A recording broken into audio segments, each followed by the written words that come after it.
नमस्कार 2025 जानुआरी 3 तारिख रे वर्षा प्रियदर्शनी रचित और अभिनीत सिनेमा वाइफ सारा ओडिशा रे मुक्ति लाभ करिछि। एही सिनेमा को 10टी थिएटर मिले। वाइफ वर्षा शूटिंग रे रोल करि चमत्कार। पुष्पा 2 रो भाऊ एजाए कमी ताहारे भितरे वाइफ कमाल मध्य करिबा आरंभ कलानी।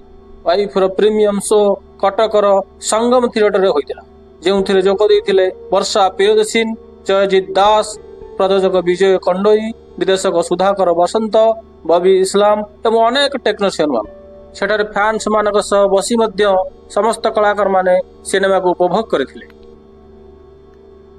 सिनेमाटी समस्त फैन देखि सारी से माने एही स्टोरी को अनुभव एवं वर्षांकर रियल स्टोरी बोली कहउथिले। एही सिनेमा को समस्त फैंस देखि सारी यह वर्षा और अनुभवंकर रियल स्टोरी भली लागुची बोली समस्ते दावी करुथिले।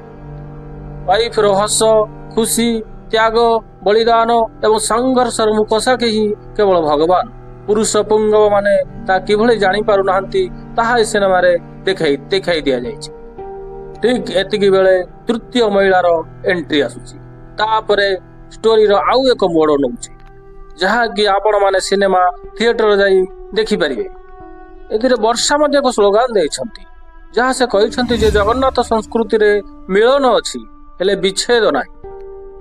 तत् सहित एही चलचित्र रे भरपूर मनोरंजन सहित अनेक शिक्षणीय वार्ता मध्ये रहिछि। एही सिनेमा वाइफ रो स्टोरी को लक्ष्य कले यह जानिबाक मिलुछि जे बाहागर एक खेल घर नुहे, एकता समाज रे समस्ते जानନ୍ତି। ब्राह्मणकर मंत्र उच्चारण मध्यरे पवित्र होम अग्नि को साक्षी रखी बंधु बांधव गहण रे भोजीभात माध्यम नुहे दुई को 7 जन्मर साथी हेबा पई शपथ नहीं थांती होम अग्नि कि छुई हेले स्त्री को चारि कांथारे आबद्ध रखी निजर पुरुष पणिया को जाहिर करी स्त्री प्रति अत्याचार करि चले एही पुरुष पुंगव। जे विच्छेद कथा उठे सेतबेले केवल खंडीय कागज रे दस्तखत नै डिवोर्स देई समस्त काम सारी देबाकू बाध्य कराए।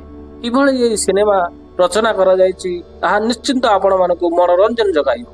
सेतबेले समाज बंधु बांधव कुआडे गले यदि विवाह बेले आयोजन तेज विच्छेद बेल कहीं नुहे ताहा एही सिनेमा रे देखिबाकू पाइबे। एमिति एक मनछुआ कहानी को नहीं निर्माण होइछि वाइफ सिनेमा, जहाँ दर्शक को निजर पारिवारिक संसार भितर किछि मात्रा रे एहाकू संजोग करि परिबे एवं निजकू जानि परिबो जे किभली आमे स्त्री प्रति अत्याचार करूछे। आ हेले भी आपनकू थिएटर आडे की एही सिनेमाटी निश्चिंत आकर्षण करिबे।